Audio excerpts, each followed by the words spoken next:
howlers.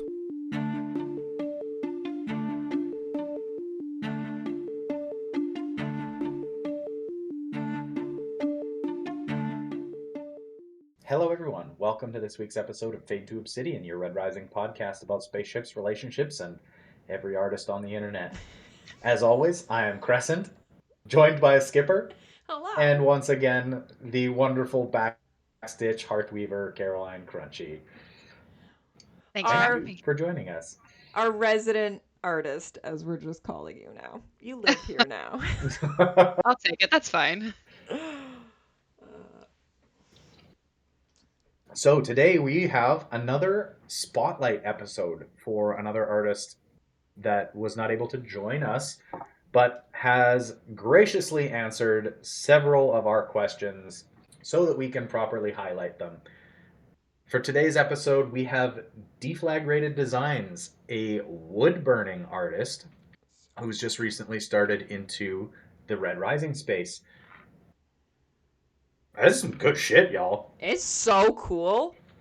Mm-hmm. Yeah, holy fuck. Well, and it's just such a different medium than we've seen. I mean, we've had some totally different things, like with the stained glass, which is just, always so different and so striking and that sort of thing. But it's just nice to see other, and then like Violet Clay works, with the pottery and, everything else where, I don't know, it's just neat to see it bleed into other areas of art. Yeah, absolutely. Yeah, it's cool how everyone has taken on, whatever their talent is and made Red Rising part of it, which is really cool to see. Mm-hmm. Absolutely. So the way this is going to work is we have the entire survey from Leland at Deflagrated Designs. I am going to be posing questions, and Skipper is going to be reading out the answers. Hello. So, for the rest of this episode, Skipper is now Leland, aka Deflagrated Designs. I'm a shapeshifter. I can be all the people. That's how she's Pierce and Taylor Swift as well. Exactly. I'm so many artists Perfect. now I love as it. well. All right. What first question you got for me there? Well, how did you discover Red Rising? Classic first. Yeah. I had just finished 9 years in the Army and 1 year of business school and was working on a corporate internship out of state. So I was doing a lot of driving each week. A friend, to whom I'm eternally grateful, recommended the audiobooks to me first. It wasn't long before I was listening on the long drives and reading the paperbacks at every possible opportunity. Between ending military service, making a career pivot with a wife and kids, and the immense culture shock throughout, I was grappling with a lot of feelings that I didn't know what to do with. Among many other things, I felt trapped between two very different worlds. Pierce Brown's ability to capture the nuances of human conflict and the diverse philosophies and realities of society writ large hooked me. Suddenly some characters, especially Lorne, were giving dialogue to my feelings. I love Red Rising for many reasons, but this is one especially. Wow. Sounds like it really hit home for him, which is incredible. Yeah, absolutely. It's interesting to see which parts of Red Rising resonate the most with people. Mm-hmm. Yeah. I think that's why so many people resonate with it, is because it speaks to everybody in a different manner, which is incredible. Yeah. Mm-hmm. So, please tell us, how did your love of art begin? I didn't really appreciate art until I was an adult. Photography caught my eye first, and I soon fell in love with various other mediums. My all-time favorite artist goes by the name Invader Girl, which you can find at invadergirlart.com. I love the way she can capture emotions in obscure images, both drawn and painted. This is something I aspire to do in the future. I'm looking it up because So, it sounds familiar. It is very interesting. It's like almost Banksy-esque in its style. I'm pulling it up now. Oh, yeah. Okay. That's really cool. I do like this. Yeah. Yeah. I like the use of silhouettes a lot on this one. Mm-hmm. or I mean all of them, but style-wise. Yeah, that's really cool. Yeah, they're I was gonna say incredible. I can see the inspiration coming through. Yeah, for sure. I'll put the link in show notes so that people can click and see for yourself as well. Yeah, thanks for bringing that forward, Leland. We would never have known.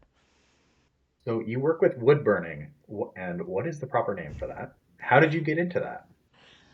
The official word, sorry, the official words. The official term is pyrography.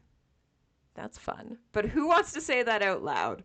I do. Pyrography. That's great. Yeah, Uh, I've been looking for a sick. hobby for a while now, something to do with my hands. I've built shelves and desks, but never did any art. I have friends who paint Warhammer 40K figures, but that didn't excite me too much. Around October, I was venting to my best friend since preschool about it, and he told me he's been doing pyrography for years and recommended I give it a try. From the very first time I tried it, oh, hold on, I got a cat moving and I can't see. From the very first time I tried it, I felt everything anxieties, concerns, responsibilities melt away.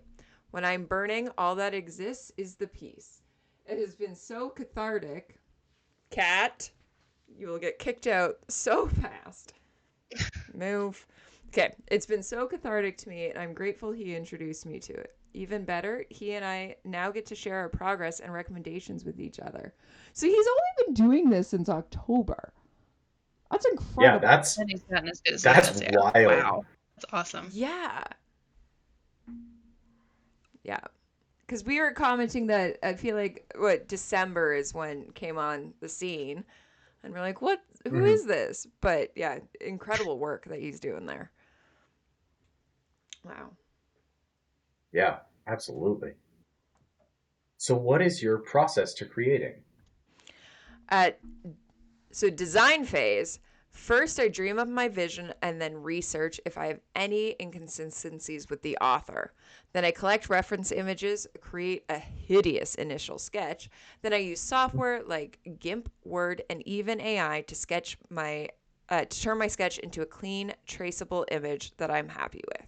Before I can transfer the image, I have to heavily sand and prep the wood until it's clean and smooth. Then I carefully trace over the image to transfer it to the wood with graphite paper.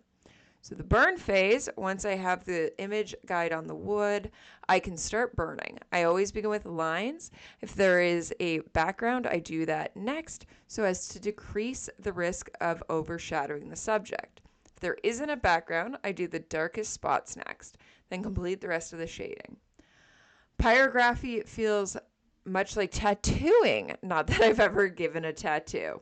It is all about changing your heat levels and contact time. I have to go extremely slow, can't erase anything, and you can't stop moving or you'll create splotches. When I post reels, I often wonder if people realize that they are at 10 times speed usually. I am very slow. And then the finish phase, this is when I decide if I want to stain the wood or add glow in the dark paint. Ooh, that's cool. I That's always sick. add a protective clear lacquer to each piece for protection. That's super cool. Glow in the dark paint.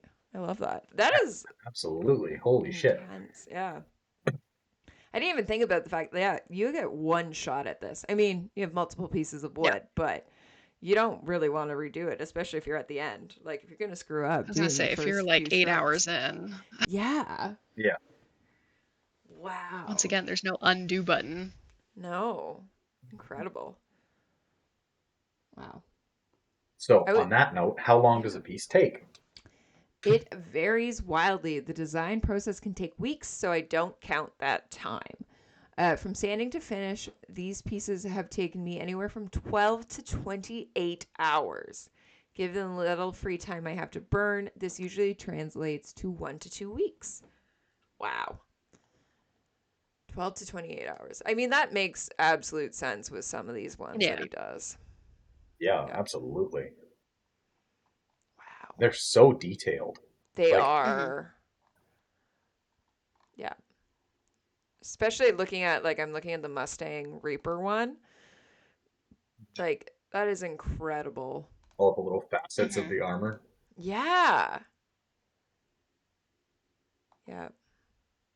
And even like just had this, I guess it's the moon, right? Is reflecting there. Hmm. Like, That's what I was gonna say too, is like all the craters and everything in yeah. whatever planet it is, whether it's the moon or Mars or, Phobos Yeah. or Deimos, then it's, seeing the levels of shading that go into that to be able to see all the different craters and everything is just really sick. Yeah. Yeah, Absolutely. Wow. All right. just incredible. Hmm. So, what made you specifically want to create Red Rising art? I'm a sci fi fanboy, always have been. I love dreaming up things in that space, especially armor, weapons, and vehicles. I think I was reading Dark Age when I started pyrography. I loved exploring RR fan art, but I also didn't see too many depictions of helmets, despite the fact that they are distinct aspects to the characters. So decided to start putting my ideas on paper with the hopes that I would be good enough to burn them into wood. I simply wanted to immortalize the ways I pictured these characters. I didn't realize at the time how many others would enjoy it. More than that, fans started telling me that my work changed their perception of character armor. To my surprise, they were very happy about that. This was the ultimate compliment and motivator to get better and better to ensure that I am doing these characters justice. That makes so much sense with the helmets. Like the first one you Hmm. posted is the Minotaur's helmet. But yeah, he's got quite a Yeah. few of them. It's incredible. Yeah, he Yeah, there was has the Minotaur. He's got Ares, Cassius, Darrow, Lorne. Ragnar. Oh, Ragnar. Yeah, Yeah, damn. so And cool. they're all like just so perfect Yeah. for what the character would have. Yep. You can absolutely see, like, if you didn't have the captions, who they are, Mhm. which is incredible. Hmm.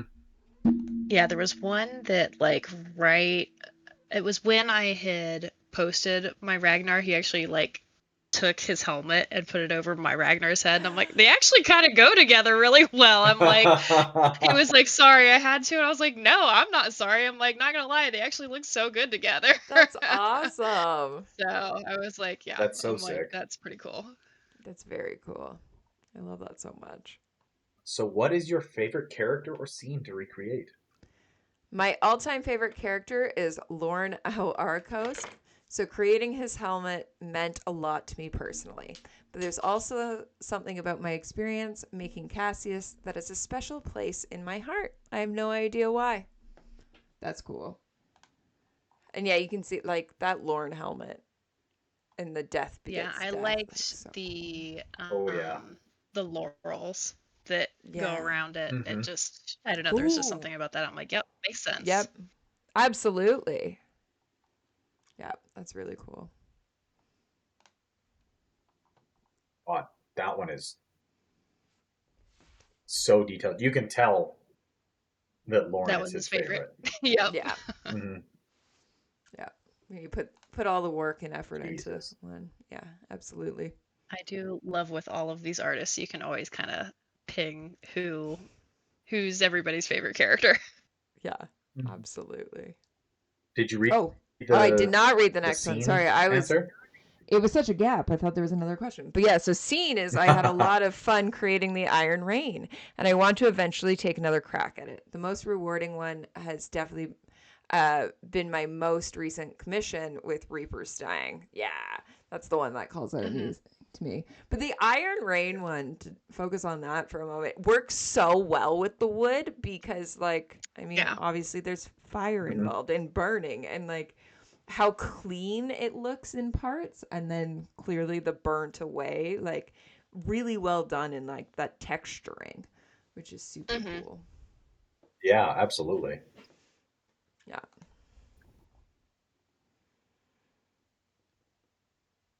Sorry, now I'm watching the Okay. process video and I'm like fascinated just We're like we're on it. individual little like points and it is just I don't have the patience for that. personally. So more power to you. Like, Yeah. but I can see that being very cathartic and like a way to like kind of unwind Yeah, and and that sort of thing. So yeah. absolutely. So cool. Is there any character or scene you have always wanted to make?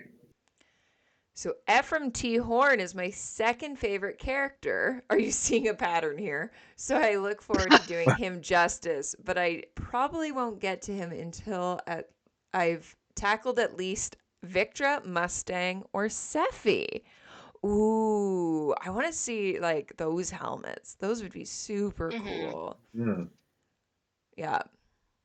Ephraim as well, but Victra, I mean, absolutely. we know I'm a Victra fan. But like Valkyrie helmet. Valkyrie helmet for Hmm. Sephi. Just saying, yeah. I Would like be it.